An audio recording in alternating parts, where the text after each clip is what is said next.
Les voy a pedir que oremos para que, no sé si tenemos listo el micrófono también para tener algunas lecturas y nos pongamos en manos del Señor en esta mañana. Padre nuestro que estás en los cielos, te damos gracias, honramos tu nombre, Señor, y nos ponemos en tus manos en esta hora. Queremos, Señor, que tú nos ayudes y nos guíes a lo largo de este estudio, de esta nueva clase, Señor, de un tema que nos ha bendecido tanto y que nos ayuda a recordar que no somos dueños de lo que poseemos, que somos mayordomos, pero que en tu soberanía nos has provisto, Señor, el privilegio de poder participar de este beneficio para la gloria de tu nombre. Quiero rogar, Señor, pedirte en una forma también particular por los hermanos que aún no han podido llegar, para que puedan también participar de esta enseñanza y juntos ser edificados para la gloria y honra de nuestro Padre Celestial. En tus manos estamos, Señor, y confiamos que tú estás en control de todas las cosas. En el nombre de Cristo Jesús.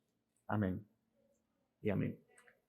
Finanzas bíblicas, deberes hacia el gobierno y deberes también con uno mismo. Como ustedes podrán notarlo, hoy vamos a iniciar o a continuar con un tema que pudiera resultar controversial, especialmente en la época en la que estamos viviendo política y económicamente hablando.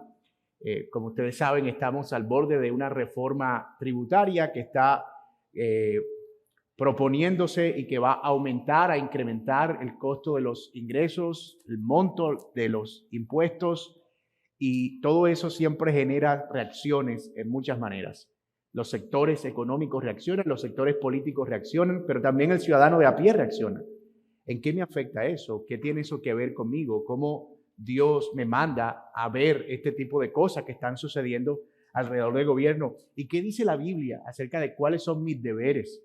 Porque podemos estar en la tentación de viendo un gobierno con el que no estamos a veces tan familiarizados. Si no estoy hablando de este en particular, sino de cualquiera que pueda venir y decir, oh, yo a este gobierno no voy a pagarle impuestos, pero a este sí, porque este sí es más afín con mi línea política.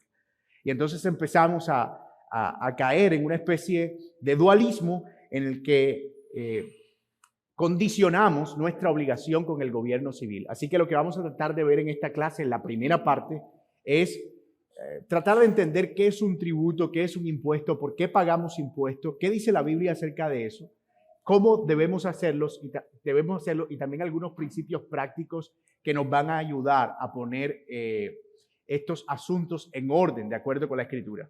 Y en la segunda parte vamos a estar viendo cuáles son los deberes conmigo mismo, cómo puedo yo ahora, en esta nueva perspectiva, con este entendimiento bíblico, administrar mis recursos, hacer mayordomía de mi dinero con el propósito de poder, de no caer más bien en la avaricia y tampoco en la tacañería. Entonces, hoy vamos a hablar de dos temas en una sola clase. Entonces, les voy a rogar que estén bien atentos y vamos a comenzar con el primero de ellos, que es cuáles son nuestros deberes hacia el gobierno, qué dice la Biblia acerca del pago de impuestos y cómo podemos nosotros asumir una actitud piadosa frente a algo tan relevante en nuestra vida. Y quiero empezar con esta frase, como siempre lo hacemos en este curso, que nos va a ayudar a pensar en la idea general que vamos a desarrollar. Vivimos en un mundo que no es el que quisiéramos, pero debemos conducirnos con integridad y con contentamiento. Vivimos en un mundo que no es el que quisiéramos, pero debemos conducirnos con integridad y con contentamiento. Tal vez estaríamos mejor si tuviéramos un mundo en el que todos los gobiernos fueran afines al cristianismo, favorecieran las misiones y usaran sus recursos para la propagación del evangelio. Tal vez sería mucho más cómodo para nosotros pensar en pagar impuestos si el gobierno se dedicara a extender la obra de Dios con esos impuestos. Diría, con gusto lo pagaría. Básicamente eso era lo que sucedía en el antiguo Israel en una teocracia. El pueblo daba el impuesto a través del diezmo y lo que hacían los sacerdotes era que administraban eso para que el culto y la adoración estuvieran siempre vigentes y permanentes. Pero esa no es nuestra realidad hoy en día. Nosotros no vivimos en un estado teocrático. Es decir, la constitución política de Colombia no es la ley que Dios le dio a Moisés, ni tampoco el Sermón del Monte. Tenemos una constitución que aunque favorece la libertad, no es una constitución ideal en el sentido de lo que nosotros esperaríamos que sea un gobierno. Y debemos ser conscientes que un día nosotros vamos a estar gobernados por un rey perfecto. Un día viviremos en un reino perfecto. Un día estaremos en plenitud. Un día nosotros podremos estar libres de cualquier suspicacia acerca de los gobiernos terrenales, pero ese día no ha llegado. Y mientras ese día llega, nosotros debemos conducirnos conforme la Biblia lo dice en este mundo, sobria y piadosamente, aguardando la esperanza bienaventurada de nuestro gran Dios y Salvador Jesucristo. Y eso implica conducirnos con integridad en primer lugar y conducirnos con contentamiento. Así que, vamos a ver, como siempre, lo que la Biblia dice. Hasta ahora hemos abordado los deberes financieros acerca de Dios y su obra, acerca de la familia, y hoy, como dije, vamos a ver acerca del gobierno. Y hemos ya adelantado algo, estamos aquí siguiendo este bosquejo del pastor Héctor Salcedo del libro Finanzas Bíblicas de Editorial Vida. Y vamos a ver qué dice la Biblia acerca de eso. Y alguien que pueda, por favor, leer Romanos capítulo 13, versículo 1 y versículos del 5 al 7. Romanos capítulo 13, versículo 1 y versículos del 5 al 7. Entonces les dijo, pues dad a César lo que es de César y a Dios lo que es de Dios. Muy bien. Vamos a dejar esos dos textos por ahora. Vamos a tratar de explicar y entender qué es lo que significan. Y luego vamos a mirar el tercero, que es el de Jeremías 29:7 y sus implicaciones. Pero creo que estamos de acuerdo en que el pasaje más importante acerca de cuál es nuestro deber hacia el gobierno es Romanos capítulo 13, versículo 1. Y dice, sométate, como leía mi hermano, toda persona a las autoridades por una razón. ¿Cuál es? Porque ellas han sido establecidas por Dios y las que existen por Dios son constituidas. Por tanto, es necesario someterse, no solo por razón del castigo, es decir, no solo porque nos pueden castigar, sino también por causa de la conciencia. Y miren que en ese texto vemos varias verdades implícitas. La primera de ellas es que los gobernantes son servidores de Dios. Los gobernantes, según este texto, son servidores de Dios. En su soberanía, Dios dispone quienes gobiernan a las naciones. Eso es lo que dice Daniel. Dios es quien quita reyes y Dios es quien pone reyes. En algunas ocasiones esos reyes son reyes que Él usa para sus propósitos de extender y hacer avanzar su pueblo o bendecirlo. Pero en otras ocasiones son reyes que Él usa para llevar a cabo su propósito de castigar o de traer juicios sobre alguna nación. Solía decir Juan Calvino que cuando Dios quiere condenar a una nación le da gobernantes malos. Y es que en cierta manera Dios está administrando tanto la misericordia, la bondad y la bendición como la justicia y el juicio a través de los reyes. Ojo, no estamos diciendo que son siervos en la misma medida en que lo es alguien que está predicando la palabra en los usos de la iglesia local. Lo que estamos diciendo es que son instrumentos que Dios utiliza para poder llevar a cabo sus propósitos. Ahora bien, aquí surge una pregunta interesante acerca de este punto, y es, ¿por qué nosotros cambiamos y por qué como cristianos debemos aceptar este tipo de modelo? ¿Por qué vivimos en un estado como el que vivimos y cuáles son las implicaciones de vivir de esa manera? Y esas son preguntas interesantes, porque cuando uno lee en el Antiguo Testamento uno se da cuenta, y lo mencionábamos en la introducción, que el pueblo de Israel era gobernado por Dios y su ley y también por jueces, en este caso por hombres que Dios levantaba para que ellos regieran conforme a la palabra del Señor. Y a veces podemos tener un cortocircuito al pensar y vernos también en la realidad de este mundo y decir, wow, pero ¿cómo puedo ser un cristiano viviendo en un gobierno como este? Es más, ¿por qué debería yo someterme a este gobierno? ¿Qué significa específicamente que los gobernantes han sido establecidos por Dios? Recuerden ustedes que cuando el pueblo de Israel fue deportado, Israel dejó de ser una teocracia, es decir, dejó de estar bajo el gobierno de Dios y ahora estaba bajo la disposición del gobierno babilonio. Habían unas cosas que ellos no podían cambiar, por ejemplo, su adoración, cómo se sometían a Dios, el cumplimiento de la palabra, pero habían otras que no podían seguir guardando porque era incompatible con el reinado en el que estaban viviendo, con la ciudad donde estaban viviendo. Y de hecho, participar de ellas era generar violencia y caos y no buscar la paz, como dice Jeremías 29:7. Y eso va mostrando un patrón en cierto sentido. Dios no estaba esperando que su pueblo se desarrollara siempre como el pueblo de Israel. Recordemos que desde el principio Dios hizo una promesa que no solo los judíos iban a ser su pueblo, sino también gentiles y naciones que no eran judías también iban a venir a ser parte del pueblo de Dios. Y eso de alguna manera se empieza a hacer evidente con la expansión del evangelio. Cuando el evangelio empieza a predicarse, las personas empiezan a recibir a Cristo y muchas de ellas pertenecían o hacían parte de gobiernos diferentes el uno del otro, con leyes distintas el uno del otro. ¿Y cómo se da la base para el establecimiento de esas leyes?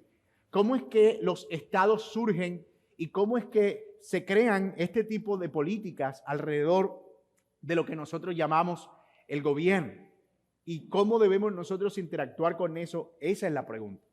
En cierta manera, y como lo conciben algunos teóricos del Estado y la política, el hombre nace con unos derechos que son naturales. Por ejemplo, cuando nosotros nacemos con un derecho a la vida. Y nadie puede quitarnos eso porque la Biblia es algo que Dios establece y es algo que Dios nos da. Somos creados a la imagen de Dios y por eso creemos que la vida es sagrada. Por otro lado, nosotros nacemos también con un derecho a ser libres, con un derecho a desarrollarnos en plena libertad y a llevar a cabo el propósito que Dios quiere para cada uno de nosotros. Y eso es algo que Dios también provee. Y cuando hablo de libertad, no estoy hablando de libertad en el sentido espiritual, estoy hablando de libertad en el sentido del derecho. Es decir, no nacemos siendo, en cierto sentido, esclavos de otros o siendo propiedad de otros, sino que nacemos siendo libres. Esta figura de la esclavitud no es algo que haya sido natural al orden de la creación. Y hay un tercer derecho, que es un derecho que algunos llaman inalienable o un derecho natural, que es el derecho a la propiedad. Cuando Dios crea las normas y las reglas y las leyes, de alguna manera todos eran dueños de todo. Imagínense ustedes en el Edén y cuando el mundo empieza a expandirse, ¿cómo se repartían los lotes para saber dónde vivía cada quien? La tierra era tan grande que cada quien simplemente iba a un lugar y agarraba y cultivaba lo que bien le parecía. Por ejemplo, cuando Lot y Abraham se separan, Lot le dice a Abraham, o Abraham le dice a Lot, mira, yo me voy a ir a la derecha porque la tierra es muy grande, tú vete a la izquierda. En otras palabras, agarra lo que tú puedas, cultívalo y trabájalo. Y el derecho a la propiedad no es otra cosa que yo tengo el derecho natural de ser propietario de lo que es mío. Yo sé que eso suena un poco redundante, pero es lo que es mío porque es resultado de mi trabajo y yo tengo derecho a gozar de eso sin que nadie perturbe ese derecho. Y nosotros vemos, por ejemplo, eso en los mandamientos. Cuando Dios dice no robarás, lo que está haciendo Dios es establecer el derecho a la propiedad. Yo soy dueño de lo mío. Pero ¿cómo yo me convierto en dueño de algo? Y de nuevo, estoy haciendo esta explicación para llegar al punto de cómo llegamos al Estado, para luego ver cómo se comporta el Estado, para luego ver cómo creyentes nos comportamos con ese Estado, ¿verdad? Entonces, ¿cómo yo llego a convertirme en propietario de algo? De acuerdo con los teóricos del Estado, lo que se dice es que nos convertimos en propietarios de algo cuando nosotros invertimos un trabajo en ese algo. Y entonces ese algo se convierte en nuestra recompensa y por lo tanto nuestra propiedad. John Locke lo presenta como un ejemplo que es uno de los grandes teóricos del derecho natural y del liberalismo. Y él dice, si tú vas por un campo y ese campo es de nadie, es decir, imagínate la época en la que todos eran dueños de todo, la tierra no pertenecía a nadie, y tú ibas por un campo y había una mata, un árbol de mango. Ese árbol de mango no tiene dueño porque está ahí, Dios lo creó, Dios lo puso ahí. Pero tú llegabas al árbol, te subías, bajabas unos mangos y los guardabas en una bolsa y te los llevabas. En el momento en que tú invertías trabajo, en ese momento tú te convertías en propietario de ese bien. Así que básicamente así es como funciona el derecho a la propiedad privada. Yo soy dueño de aquello en lo que invierto algo. ¿Vamos bien hasta aquí? Pero hay un cuarto derecho natural en esto que llamamos la libertad. política. Como estábamos bien. Okay. ¿Y cuál es ese derecho? Yo tengo el derecho a proteger los otros 3 derechos. Yo tengo el derecho natural a proteger la vida, tengo el derecho natural a proteger mi libertad y tengo el derecho natural a proteger mi propiedad. Nosotros vemos eso también en la Biblia. En la Biblia nosotros vemos que Dios dice que el que mata a alguien debía pagar ¿cómo? Con su propia vida. Esa era una forma de proteger legalmente la vida de alguien, porque la vida es sagrada. Por ejemplo, si alguien hacía un daño de modo que limitaba la movilidad de la otra persona, esa persona tenía que pagar por haber violentado esa libertad. Entonces, fíjate que ese derecho se convierte en un derecho interesante porque ese derecho a la defensa de la propiedad, a la vida y a la libertad, es un derecho individual. Pero como somos seres caídos, como somos pecadores, ¿cómo sabemos que estamos protegiendo lo que es nuestro de manera proporcional? Es decir, ¿cómo puedo garantizar que alguien, por ejemplo, que me pegó un golpe en el ojo, yo voy a darle un golpe exactamente con la misma intensidad? ¿Cómo garantizamos que alguien que me quitó la vida a un familiar, yo no voy al quitarle la vida a otro familiar en venganza, no voy a desatar una serie de venganzas una tras otra? Entonces, fíjate que ese derecho empieza a entrar en conflicto con la naturaleza humana. Y en el momento en el que el derecho natural a proteger los otros derechos surge como un bien individual, es que surge también la necesidad de alguien que pueda regular o algo que pueda regular cómo se administra ese derecho. Y allí es donde el individuo, en uso de su tercer derecho, el derecho a su libertad, dice: nosotros en esta comunidad y en el uso de nuestra libertad vamos a renunciar al cuarto derecho voluntariamente, no sin que alguien nos obligue, para crear un estándar que rija a todos los miembros de esta comunidad y entonces se pueda administrar la justicia de manera proporcional y a través de un estándar. Y allí es donde surge el Estado.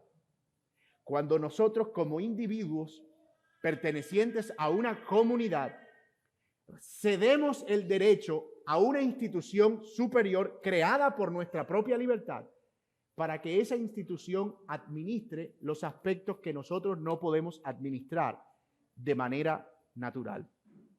Todo esto que yo estoy mencionando es lo que se conoce como la teoría del Estado desde la perspectiva de John Locke, un liberal protestante por demás. Y fue enriquecida con el tiempo. John Locke proponía, por ejemplo, que si un gobernante al que le dábamos el derecho empezaba a aprovecharse de ese poder para abusar de los derechos de la persona, es decir, el gobernante al que le dimos el derecho empieza a quitarle la propiedad a la gente y empieza a matar a la gente y empieza a restringir su libertad, entonces la comunidad tenía la potestad de reunirse y derrocar a ese gobernante. Y entonces surge la necesidad de que esos poderes, el poder que administra, el poder de la comunidad y el poder de las leyes se separen. Y aparece Montesquieu, que es un francés, un teórico, que empieza a regular ese aspecto de la separación de los poderes para tratar de mantener al Estado en una perfecta armonía, por lo menos cercana a esa perfecta armonía, porque sabemos que nunca va a existir. Y así es como surgen nuestros estados modernos, los estados que llamamos democráticos, nuestros gobiernos democráticos.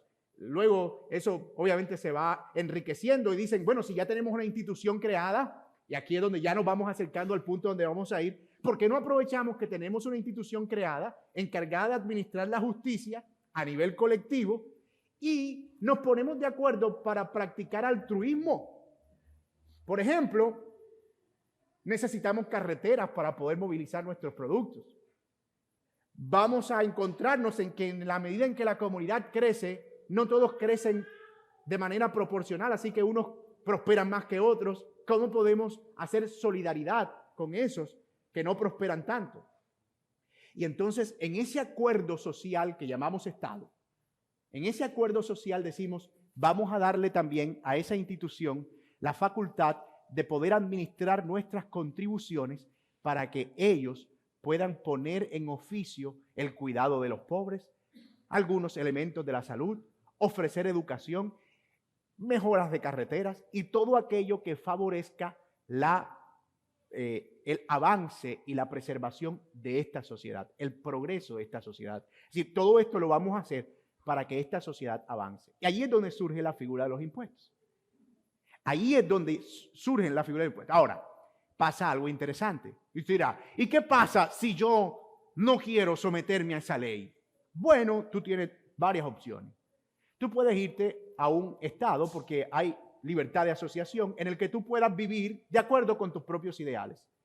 Y si no lo encuentras, todavía creo que hay lugar en el mundo al que tú puedas ir donde no hay nadie y vivir solo ahí.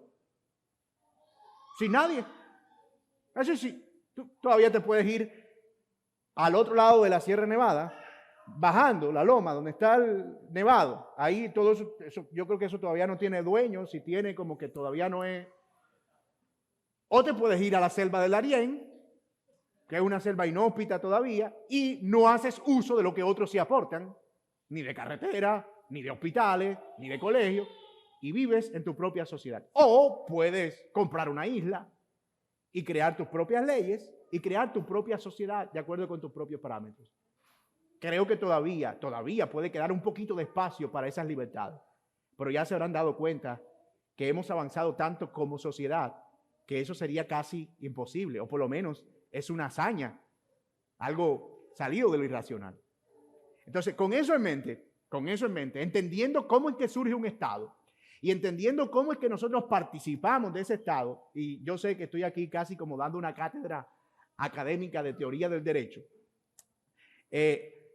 esto es importante para que nosotros nos ubiquemos y sepamos dónde que estamos. Para que sepamos que incluso Dios está a cargo de ese orden y Dios está controlando todos esos aspectos. Entonces, cuando Jesús vino a este mundo, el pueblo de Israel no era una teocracia.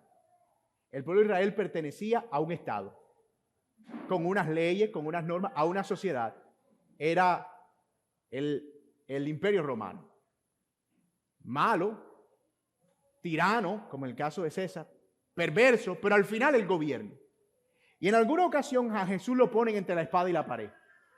Pues le dicen, mira, nosotros vemos que tú eres como medio revoltoso. Y tú dices que eres un profeta de Dios. Nosotros estamos aquí oprimidos por este imperio. Y tú sabes que Dios nos estableció a nosotros como una nación que no iba a ser enseñoreada de nada. ¿Qué dices tú que debemos hacer? ¿Debemos entregarle nuestro dinero a César o debemos entregárselo a Dios como si se tratara de una cosa o la otra? Es decir, podemos tomar el dinero de nuestras ofrendas para pagar los impuestos. ¿Qué dices tú? Y claro, era una pregunta complicada porque si Jesús decía, no, lo de Dios es de Dios, no le den a ese hombre malvado, él se echaba de enemigo. ¿A quién? A los romanos, ni más ni menos. Y iba a apresurar su resurrección de gratis. Perdón, su muerte de gratis.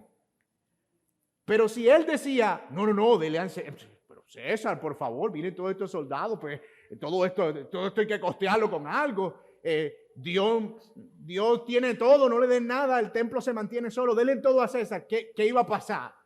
Pues entonces iba a tener problemas con los judíos y con aquellos a quienes él pretendía llegar con un mensaje de salvación. Era una jugarreta que le estaban haciendo al Señor.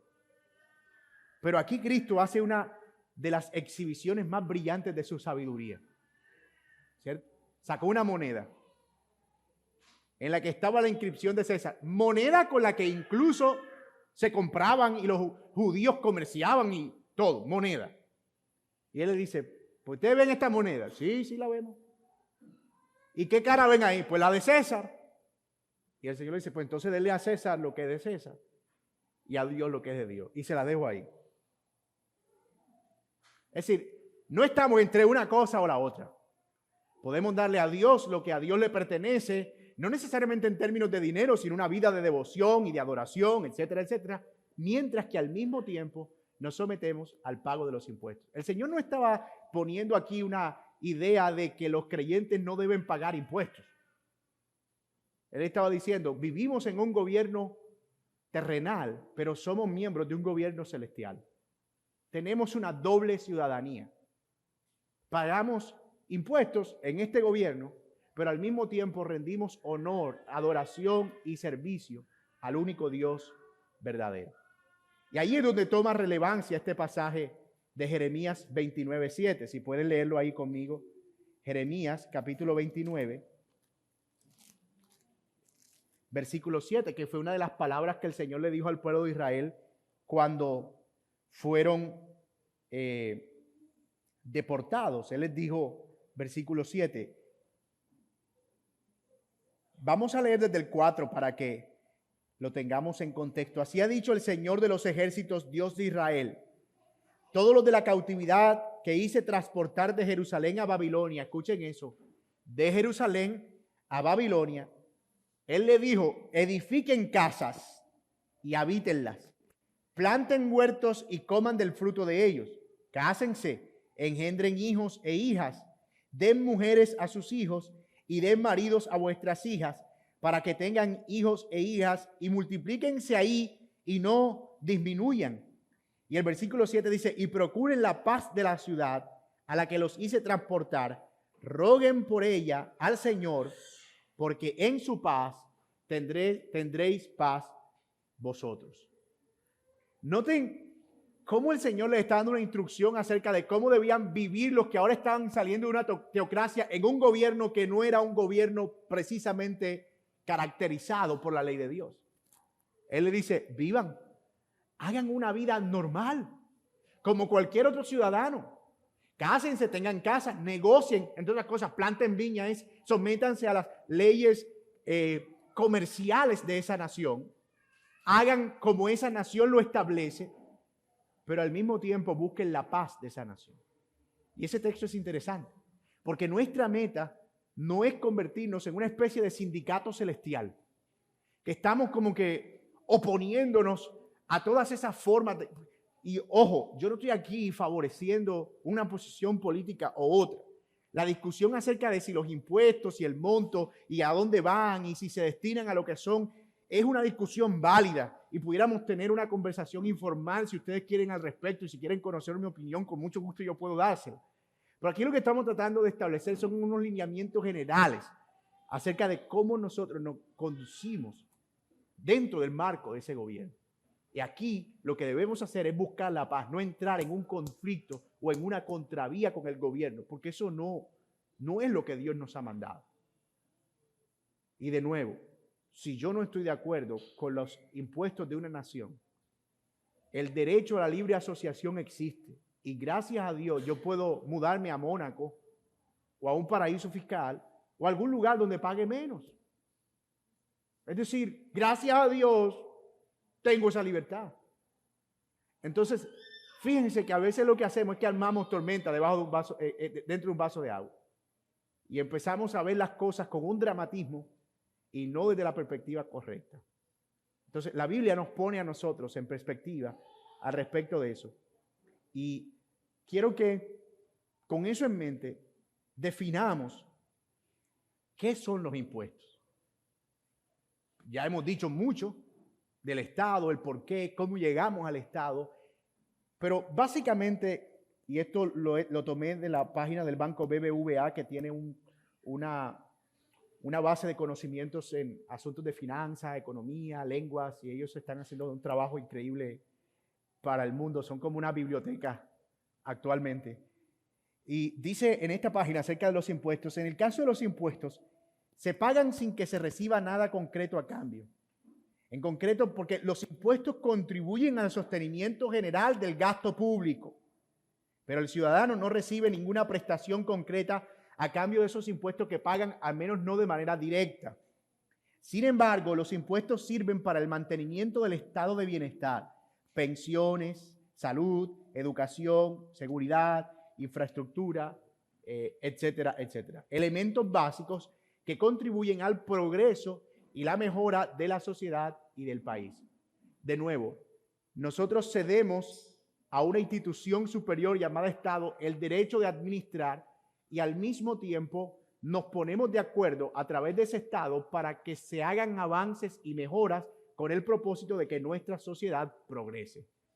Y todos estamos inmersos en esa dinámica, aunque no todos razonamos de la misma manera. Es decir, no todos estamos como que, oh, mira esta carretera. Es resultado del esfuerzo colectivo de los individuos que en su libertad se dieron su derecho y también parte de su propiedad para poder hacer altruismo y buscar la mejora de la sociedad. No, uno dice, oh, qué bien, mejoraron esa carretera.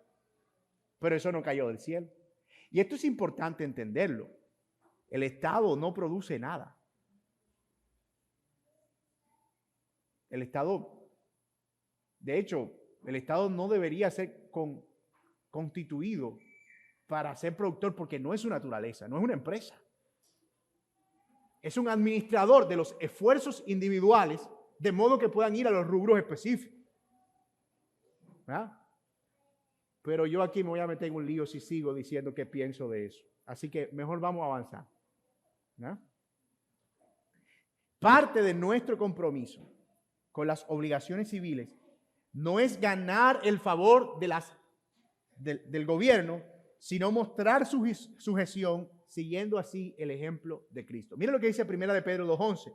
Amados, yo os ruego como extranjeros y peregrinos que se abstengan de los deseos carnales que batallan contra el alma, esos deseos de rebelión, esos deseos e impulsos sindicalistas que están tan arraigados en nosotros, antiinstitucionales, son tan adámicos, ¿verdad?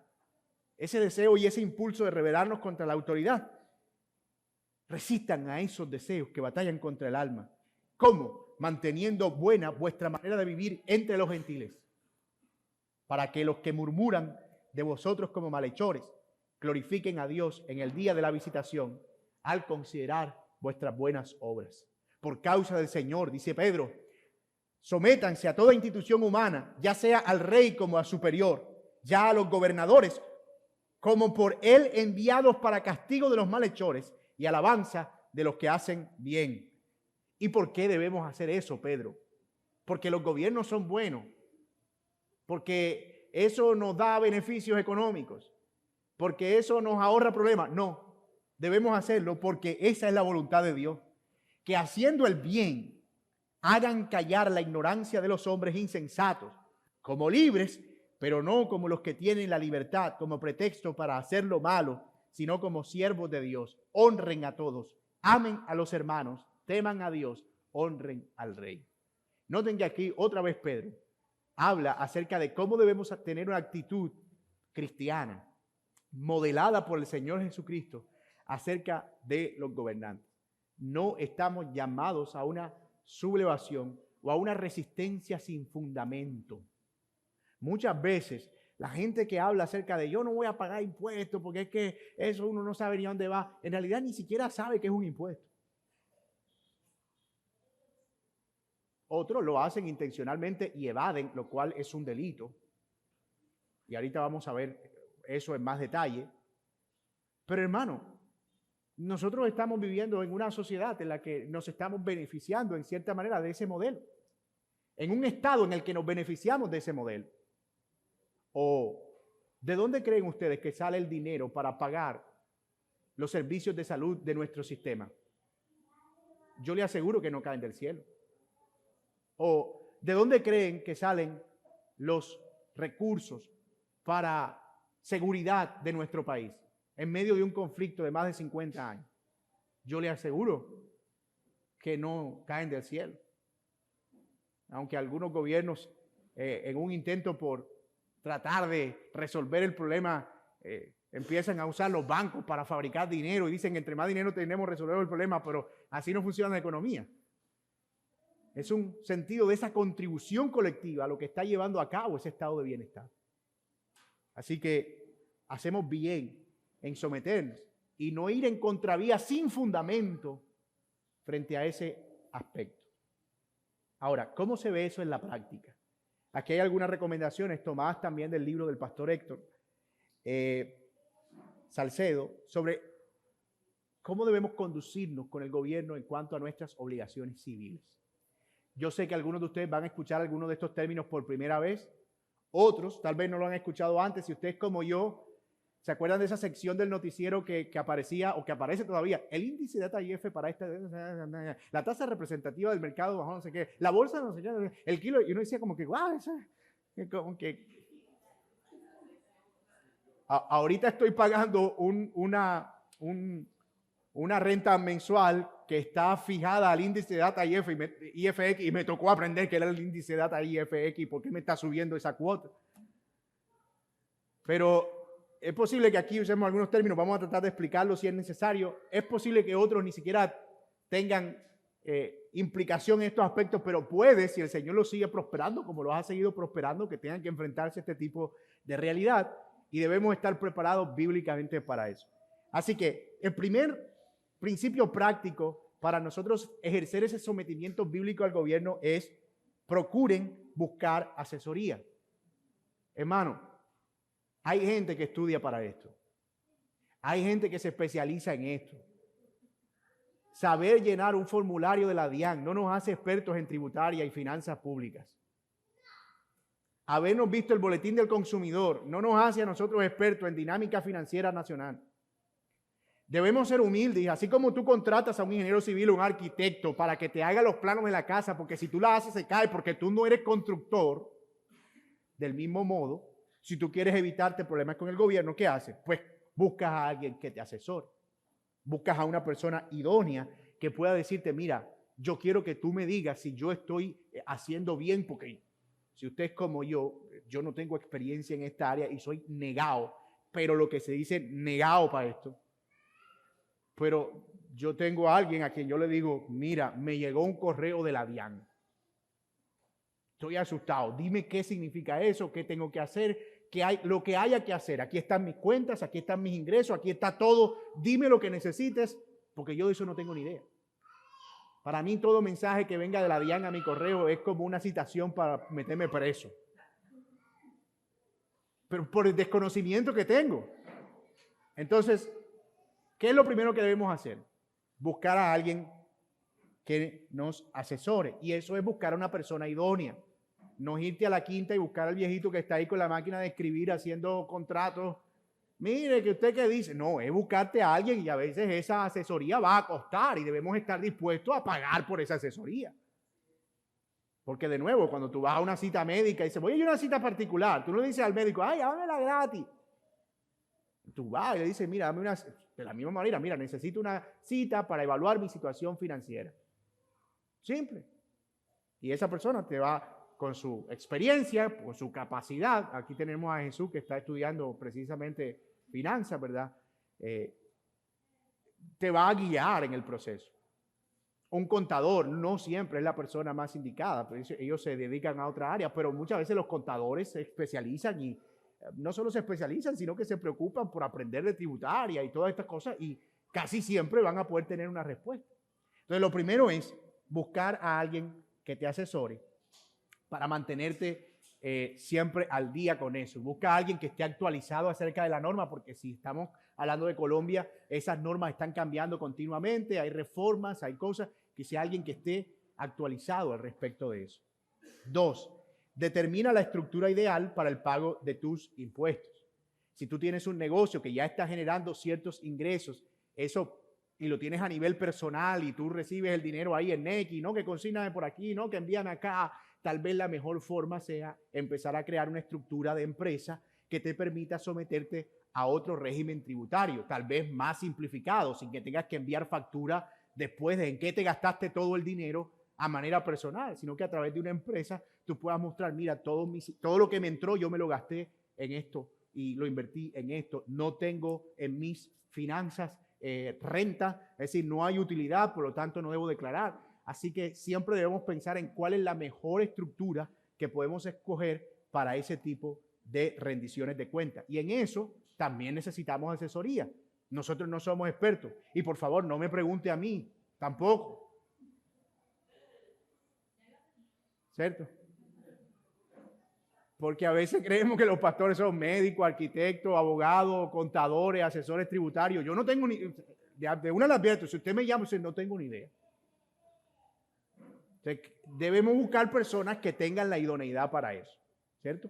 Para que no estemos después pariendo, que mira, me llamó la DIAN y ¿qué pasó? No, que me citó a mí personalmente y yo no sé en qué me gasté esa plata y yo no tengo recibo. Estás en un problema, te va a tocar pagar. No puedes demostrar que eso que te entró te lo gastaste, te toca pagar la declaración de renta. ¿Qué puedes hacer? Tercero, sea diligente porque los errores fiscales suelen ser muy caros. ¿A quién lo ha penalizado la DIAN aquí alguna vez? Levante la mano. No, yo no la levanto por allá. Los esquemas fiscales son ejemplificantes. O sea, hay personas que se desfasan en una cuantía menor, pero le agregan intereses y le agregan con el fin de hacer grave la falta y con el fin de crear conciencia para que las personas puedan establecer una política financiera personal o una cultura financiera personal responsable. Así que nosotros debemos saber cuáles son nuestras obligaciones. Es más, usted sabe cuáles son sus obligaciones financieras. Usted está al tanto de si este año le toca declarar renta. Usted está al tanto de si debe pagar impuesto al patrimonio. Y yo sé que alguien está diciendo, pastor, yo no tengo ni de caerme muerto, que yo voy a declarar renta en impuestos. De todas maneras, tú necesitas asegurarte de que realmente no tienes donde caerte muerto y que ellos saben que tú no tienes donde caerte muerto. Porque puede que esa sea tu percepción. Pero no sabemos realmente cómo ellos lo están percibiendo. Sobre todo porque desconocemos la ley. Y como suelen decir nuestros amados policías, amado amigo, el desconocimiento de la ley no lo exime de cumplirlo. Y aquí esa máxima se cumple. O sea, tú no puedes llegar un día, ay, es que yo no sabía, es que a mí sí me dijo un señor, pero yo no tenía. Ahí no vale nada. Ahí hay que pagar. Eso no es cuestión y eso se paga muy caro. De hecho, la evasión de impuestos puede constituirse en un delito penal. Un delito. En Colombia, la evasión de impuestos es un delito. Cuando se trata de ocultamiento de patrimonio, omitiendo activos, declarándolos por un valor inferior al real o incluyendo pasivos inexistentes. Y ojo aquí, porque aquí también está en juego la integridad. A veces personas que para evadir impuestos tienen propiedad y las ponen a nombre de fulano y después cada año están cambiando de propiedad para no declararlas. Y eso es falta de integridad, porque eso es mentir, ¿verdad? Entonces, la omisión de ingreso, la inclusión de costo o gasto inexistente tiene como finalidad pagar un menor impuesto, pero eso no es íntegro. ¿Cuánto te gana? No, ponga ahí que yo me gano el mínimo, pero te está ganando 10 millones. ¿Para qué? Para no declarar. Eso no es íntegro. No está bien delante del Señor. De hecho, la cárcel por omisión de activos está vigente en Colombia, pero también por incluir pasivos inexistentes, es decir, por decir que tuviste un gasto que no tuviste. Y ojo, si tú le dices a la DIAN que a ti te entraron, para los que ven el video, la DIAN es la entidad que rige el tema tributario en el país. Si tú le dices a la DIAN que te entraron 100 millones de pesos, decir, al año, y tú para no declarar esos 100 millones dices que te gastaste 95 en gastos, cosas, y dices, me lo gasté en esto. Puede ser que la DIAN pase eso por desapercibido, o puede ser que salgas en el sorteo y digan, miren, investiguen a esto. ¿Cómo vas a comprobar eso? Entonces, yo me juego esa lotería. Bueno, tú te la puedes seguir jugando con los hombres, pero si tú eres un creyente, no estás obrando íntegramente delante del Señor. Y eso, fíjense cómo nos va llevando a tener finanzas personales responsables. Si tú eres alguien que declara renta, tú tienes que saber en qué te estás gastando el dinero. Tienes que saber en qué estás gastando el dinero. A veces uno habla con personas, ¿cuánto está ingresando? Por ahí como, no sé, entre tanto y tanto. ¿Y cuánto está gastando? No, como nosotros deberíamos tener eso claro. Incluso si tenemos actividades que generan ingresos no recurrentes en el mismo monto, debemos saber cuánto nos estamos ganando en promedio y cuánto nos estamos gastando en promedio. para poder tener una idea de cuál es nuestro flujo en ese sentido. El artículo 434 del Código Penal establece una pena privativa de la libertad de 48 a 108 meses de prisión para los contribuyentes que omitan activos o declaren pasivos inexistentes y por un monto o valor igual superior a 5.000 salarios mínimos mensuales. Omitir o declarar activos inexistentes es un delito. Y si así lo ven los organismos civiles, imagínate cómo lo verá el Señor. Finalmente, y esto ayuda mucho, paga los costos de tus convicciones. Ser íntegro cuesta. Pagar los impuestos. Nadie va feliz con el formulario de la declaración al banco. ¡Oh, qué alegría! Voy a contribuir para la prosperidad de esta nación y para la inversión en recursos de salud y de personas que tanto lo necesitan. ¡Qué bueno que puedo hacer este aporte tan significativo a nuestro Estado! Todo el mundo paga y dependiendo de la edad el refunfuño es más marcado.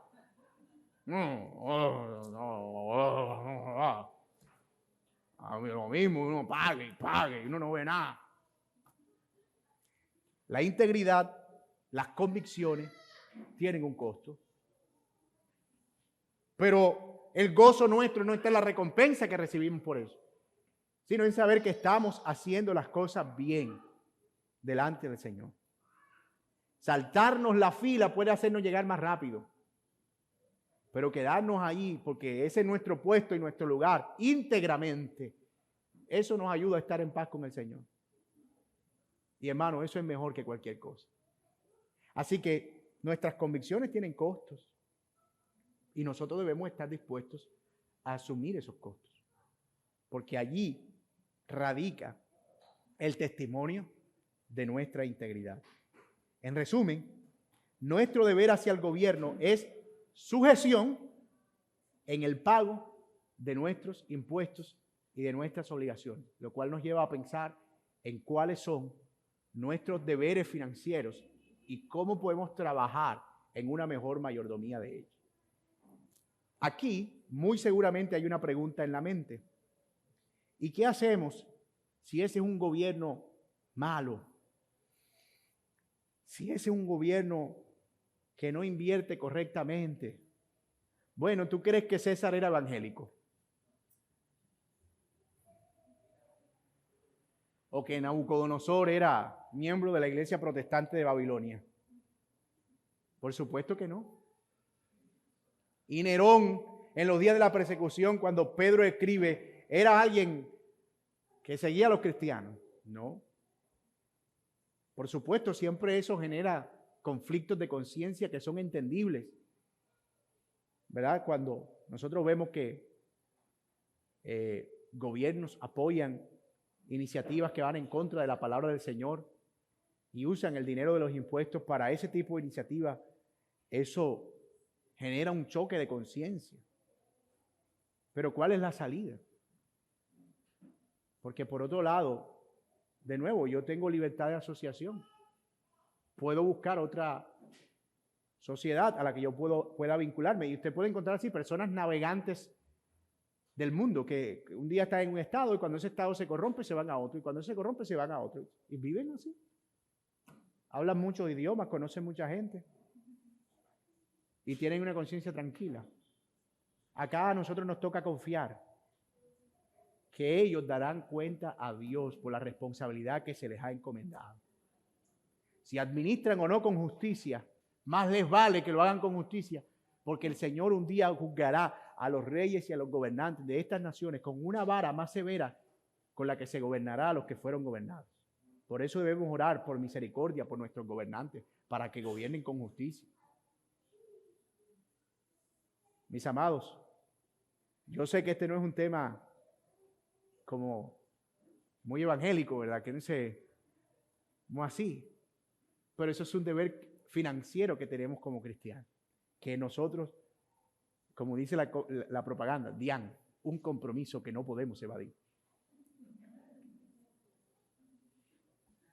Y yo sé que si aquí estuviera un funcionario de la DIAN estaría orgulloso de que yo esté haciendo una defensa tan sistemática y enérgica de la institución.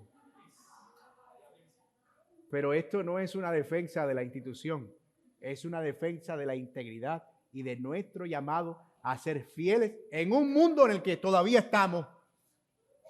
Va a llegar el momento en el que no va a ser necesario pagar impuestos porque no va a haber enfermos, por lo tanto no va a haber sistema de salud. No va a ser necesario pagar impuestos porque no va a haber presupuesto militar, porque no habrá guerra, no habrán carreteras porque las calles ya usted sabe, ¿no? Y no habrá necesidad de un Estado benefactor porque Dios será el benefactor de todos. Pero mientras estemos aquí, sometidos a las leyes de este mundo terrenal y este gobierno, nos toca conducirnos como Cristo lo hizo, honrando la palabra, siendo fieles y caminando con integridad. Y vamos a dar 2 temas en uno, imagínense. Tenía bastante fe yo. Vamos a dejar el tema de uno mismo y cómo debo invertir en mí mismo para la próxima clase, si así el Señor lo permite. Tenemos espacio para preguntas si las hay.